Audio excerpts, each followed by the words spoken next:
કઠલાલ નગરમાં આવેલ કઠલાલ સરકારી હોસ્પિટલનો મુખ્ય ગેટ તૂટી ગયેલ છે. કમ્પાઉન્ડમાં સાફ સફાઈનો અભાવ જોવા મળી રહ્યો છે.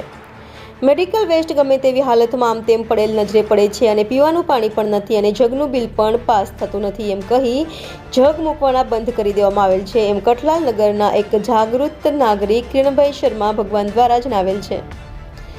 Bureau chief Navdeep Raval, India 24 News, Kathlal.